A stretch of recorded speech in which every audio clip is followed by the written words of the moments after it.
দিদিমণি,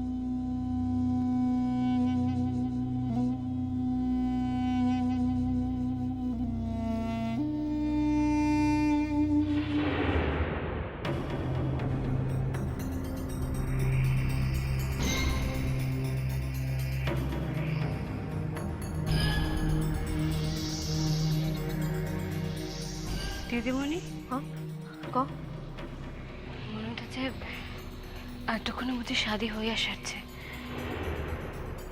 তবে শাদি একবার হইয়া সারলে তো আর কিছুই করা যাবে না। দেখো মা, আমাকে ধর্ম অনুযায়ী তোমার আব্বু যদি আবার শাদি করতে চায় তাহলে কিন্তু আমরা কোনোভাবে তার আটকাইতে পারি না। আমি পারি, আমার নিকট আছে সে অস্ত্র।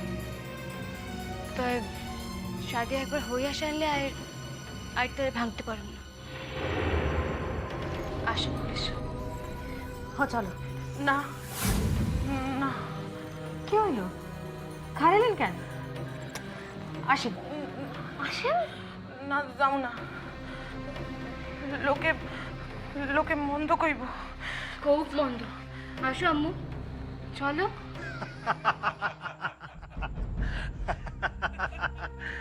আজকে রাত। আরে কই, এত দেরি হলে চলবো নাকি? বড় আইসা কখন থেকে পয়সা আছে? কত সময় হইয়া গেল? মাইয়ার সাজগোজ হইয়া আইছে, এইবারে আনা হইবে তাকে আর কি। 2 মিনিট অপেক্ষা করেন শেখ সাহেব। নাদিরা, ও নাদিরা, ফুলদান যে এবারে নিয়ে আইসো। আনতাছি, হইয়া গেছে। হ্যাঁ, আসেন দিদিমণি, চলেন। কিরণ, দেখো যা করবা ঠান্ডা মাথায় ভাইবা করো কিন্তু। আমি তো আছি দিদিমণি, বাড়াবাড়ি করতে দিমই না। চলেন তাহলে, আসো।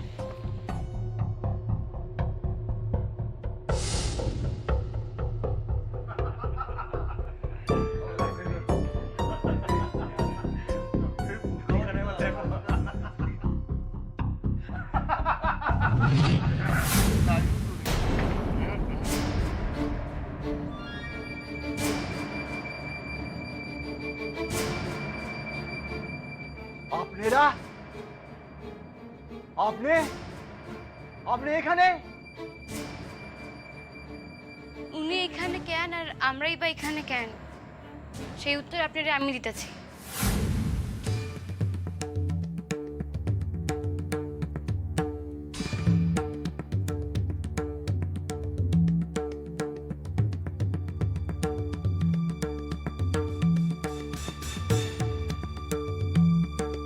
নার্গিস,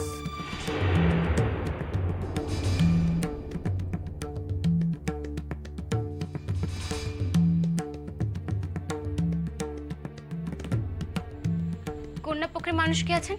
আপনি? আমি। কেন? এই শাদি খান হইব না।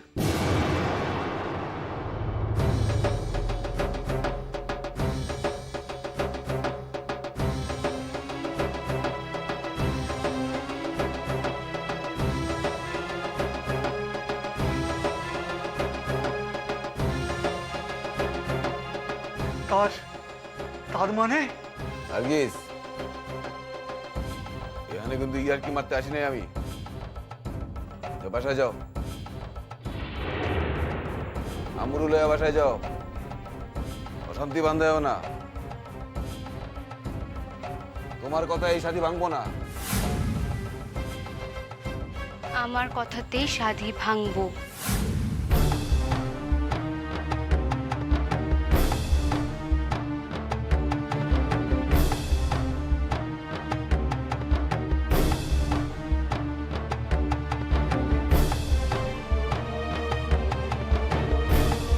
নার্গিস, পুলিশ সাহেব, এই সেই ব্যক্তি যে আমারে অসম্মান করণের লিগা নিজের বাসায় আমার আটকাইয়া রাখছিল। এই সেই ব্যক্তি যে শুধুই আমার অসম্মান করে ক্ষান্ত হয় নাই, এখন আমার আম্মু সংসার ভাঙনের লিগা ব্যস্ত হইয়া উঠছে।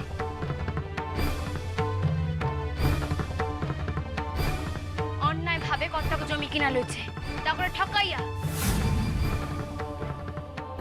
এই সেই মানুষ আমার আব্বারে ব্যবহার করেন নাকি নানা ফোন দিয়ে আটটাছে মনে মনে।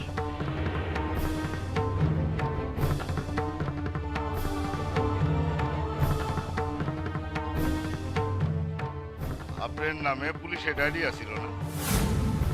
আপনার তো পুলিশের থানা লয়ে গেছে। জমিনে সারা পাইছেন বুঝি? এসব কি কইতাছেন? উনি যদি কিছু কইরাই থাকেন তার লাগে আমার জামাইয়ের কি?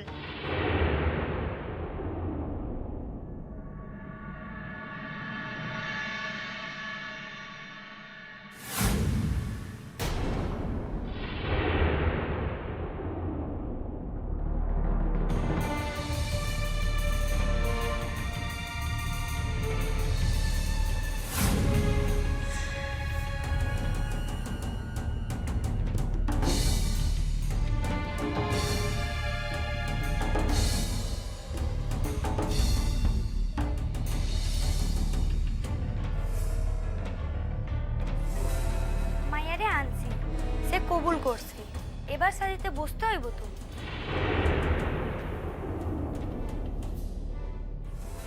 মায়ের ঘরে লইয়া যান, এ শাদি হইব না। প্রথম শ্রীর আপৈত থাকলে উনি দ্বিতীয়বার শাদি করতে পারেন না।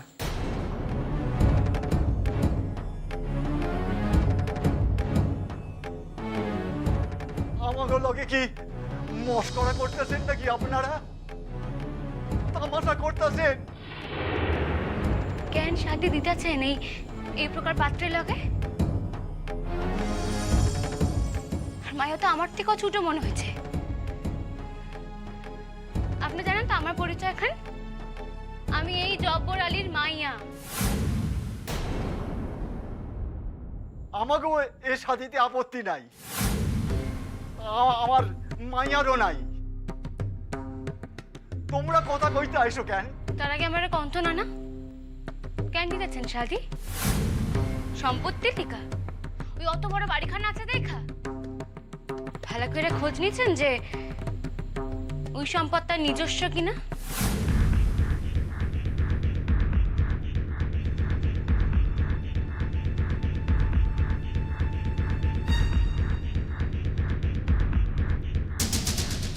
নার্গিস, থামেন জব্বর আলী, আমারে কথা কইতে দেন।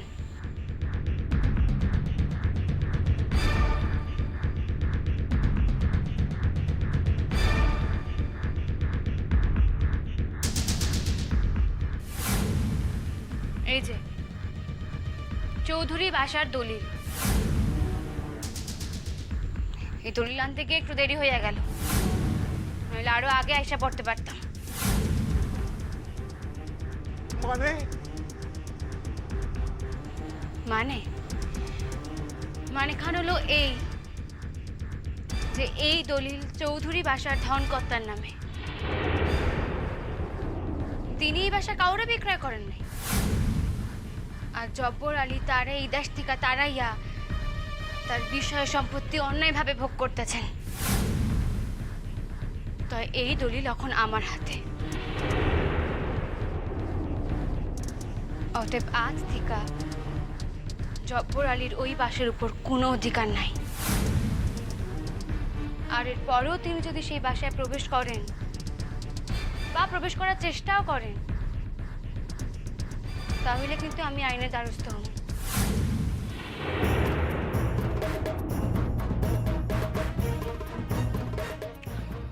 আর এই ব্যাপারে আমি যে নার্গিসের সাহায্য করুম সেটা তো বুঝতেই পারতেছেন। আর আমরা সাক্ষী থাকুন। আর একই কথা প্রযোজ্য এই জমির ক্ষেত্রে। আপনারা কন্যা পক্ষ, আপনি করে সত্য কথাটুকু জানাইলাম। শাদি ভাঙার উদ্দেশ্য আমার ছিল না, আমার উদ্দেশ্য ছিল আপনি করে পাত্রের ব্যাপারে সত্য খবরটুক জানানো। আর এর পর একজন নিঃস্ব, একজন ভিখারির লাগে যদি আপনারা আপনি মায়ের শাদি দেন, তাহলে আমার কোনো অমত নাই। আপনার মাইয়া যদি গাছতলায় বাস করতে পারে তাহলে সে করুক না, করুক শাদি। তয় আমার আম্মুর নিকটে জব্বর আলীর আসনের পথ চিরদিনের লাখান বন্ধ।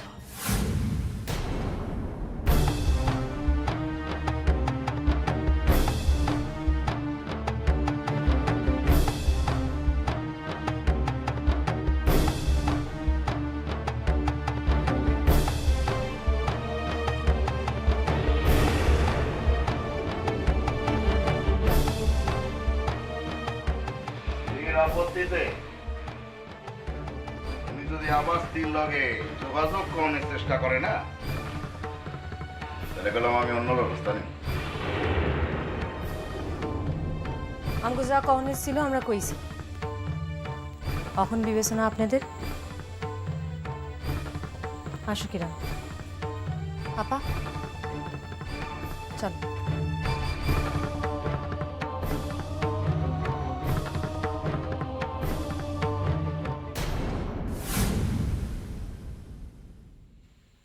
জব্বর আলী, আপনারা আমি এখন কথা কয়ে দিতেছি। আজকের এই ঘটনা যদি কোনো প্রতিক্রিয়া আমার আম্মুর উপর পড়ছে, তাহলে কিন্তু আপনারা হাজতবাসী লেখা তৈরি থাকতে হইব।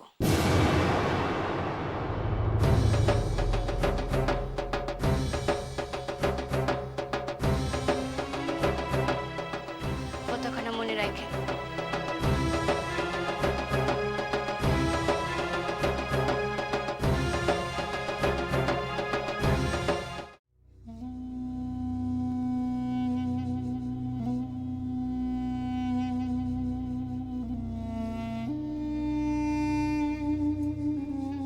আমি তো আবার কোনো কথা বলতে গেলেই খারাপ হয়ে যাব। এমনিতেই তো এখন আমার নাম হয়েছে কুচক্রি। মেয়েকে এতদিন খাওয়ালাম পড়ালাম, সে বেলায় কিছু নেই, তার কোনো দামই নেই। মেয়ের তালে তাল মিলিয়ে চলো, তখন কিন্তু মা খুব ভালো। আর মেয়েকে যেই শাসন করো, মায়ের মতন খারাপ আর নেই কেউ। আচ্ছা, তখন থেকে কি ভেজর ভেজর করছো বলো তো? যেটা বলার সোজা সাপটা বলো দেখি। হ্যাঁ হ্যাঁ, আমার কথা তো খালি ভেজর ভেজর মনেই হবে। আর ওদিকে মেয়ে যে পার্বতী, বাবা, অমন দ্বারা আমাকে মুখ করছো কেন গো? যেটা বলার সোজাসুজি বলো। দেখছো আমি অফিসের কাজ নিয়ে ব্যস্ত আছি। তোমার মেয়ে সে তো এখন যখন তখন বেরিয়ে যাচ্ছে। সেদিন তো দিয়েছিলে 2 ঘা, হয়েছে তাতে কিছু লাভ? তারপরে তো সব ভুলেই গেছো মেয়ের কথা। এই তো আজকেও সাজুগুজু করে সে বেরোচ্ছে। ছি ছি ছি, এত সেজে গুজে বেরোলে পাড়া প্রতিবেশী কি বলবে বলো দেখিনি? হ্যাঁ, সেসব কথাগুলো তো আমার কানে আসে না। আমি তো তাই তোমাকে বলতে এলুম, না তো আমার কি দরকার শুধু শুধু এইসব কথা বলে। কোথায় বেরোচ্ছে সে? তা আমি কি করে জানবো? আমাকে কিছু বলে যায় নাকি? আমার সাথে তো কথাই বলে না। ডাকো ওকে একবার। আমি ডাকতে পারবো না, সে তো এখন আয়নার সামনে নিজেকে দেখতেই ব্যস্ত। তুমি ডাকো না, কথাটা বলে না। আমি খালি তোমার কানে কথাটা তুলতে এসেছিলাম। ময়না, ময়না, একবার এঘরে হয় তোমা। কি হলো? কথাটা কানে যাচ্ছে না নাকি? ময়না, ডাকছো বাবা? হ্যাঁ, শুনলাম তুমি নাকি আজকাল এদিক ওদিক বেরিয়ে যাচ্ছ। না বাবা, তারপরে তো আমি আর একদিনই। কোথায় বেরোচ্ছ? কেন বেরোচ্ছ? আমি বারণ করা সত্ত্বেও তোমার এত বড় সাহস? তোমাকে বলবেন নাকি? দেখছো না কেমন সাজগোজ করেছে? খালি তোমার বেরোনোর অপেক্ষা, তারপরেই বেরিয়েছে। কি বাবা, ঘরে বসে দম বন্ধ হয়ে যাচ্ছে, তাই ভাবছিলাম একবার টুনিদের বাড়ি। কি টুনিদের বাড়ি? বলি হ্যাঁ রে ময়না, তো লজ্জা শরম বলে কিছু নেই কো? হ্যাঁ, টুনির বিয়ে হয়েছে, একটা মেয়ে হয়েছে। সে তার স্বামী আর মেয়েকে নিয়ে বাপের বাড়িতে কদিনের জন্য বেড়াতে এসেছে। আর ওকে দেখো, ওখানে ওর কালী মুখখানা দেখাতে যাবে। যখন ওরা ওর স্বামীর কথা জিজ্ঞেস করবে, কি বলবে ও? কি করবে ও?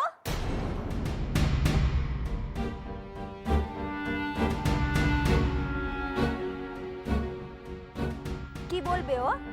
বলবে স্বামী আমাকে ছেড়ে দিয়েছে। আর টুনি বা কি বলবে? নিহাত নির্লজ্জে বেহায় আমি, নয়তো এই অবস্থায় কেউ অন্য লোকের বাড়িতে যায়?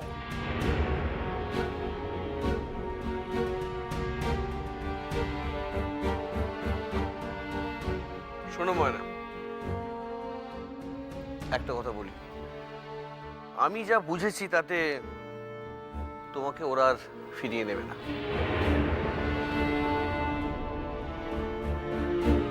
আর তুমি যেসব কাণ্ড ঘটিয়েছ তারপরে আমারও আর বলার কোনো মুখ নেই যে তোমাকে ওরা ফিরিয়ে নেয়।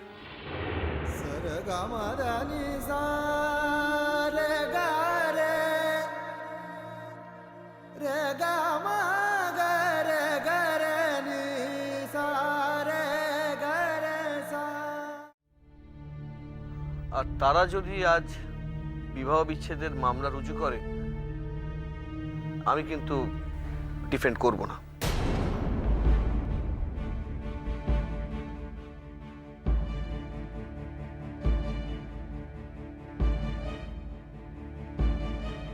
কারণ তাদের সঙ্গে আমরা যা অন্যায় করেছি, তারপরে আমার আর কোনো মুখ নেই ওদের সঙ্গে লড়াই করার। এখন আর চোখের জল ফেলে তো কোনো লাভ হবে না মা। হ্যাঁ, সময় মতন স্বামী শ্বশুর বাড়ির লোকদের হাত করতে হতো।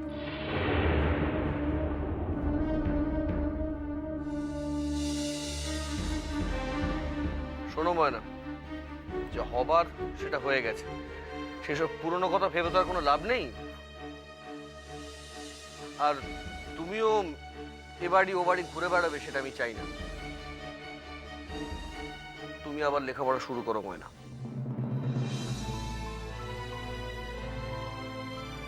তুমি চাইলে আমি কলেজে ভর্তির ব্যবস্থা করতে পারি। কলেজে ভর্তি হলে অন্তত একা একা বেরোনোর স্বাধীনতাটুকু থাকবে। তাকে দূর থেকে হলেও দেখতে পাবো, শ্বশুর বাড়িতে যেতে পারবো। সেখানে গিয়ে যদি তাদের পায়ে ধরে বলি, আমাকে একবার শেষবারের মতো সুযোগ দাও, তাহলেও কি? কি বললাম শুনতে পেলে?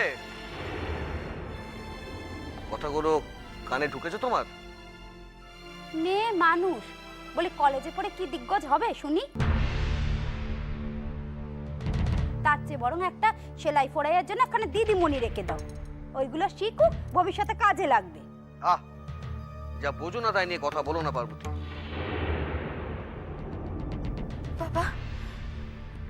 বাবা, আমি কলেজে পড়বো। হ্যাঁ, তা তো পড়বেই মা, তাহলে যে তোমার পাকা মেলে উঠতে সুবিধে হবে, তাই না? আহ পার্বতী, যাক গে যাক, তোমরা বাপ মেয়েতে যা খুশি করো, আমার এর মধ্যে কোনো কথা বলার দরকার নেই। তাই তাহলে তো আজই ভর্তির বন্দোবস্ত করতে হয়। মন দিয়ে লেখাপড়া কর, দেখ নিজের পায়ে দাঁড়াতে পারিস কিনা। তুমি আজই দেখো বাবা, কলেজে ভর্তির কোনো ব্যবস্থা করা যায় কিনা।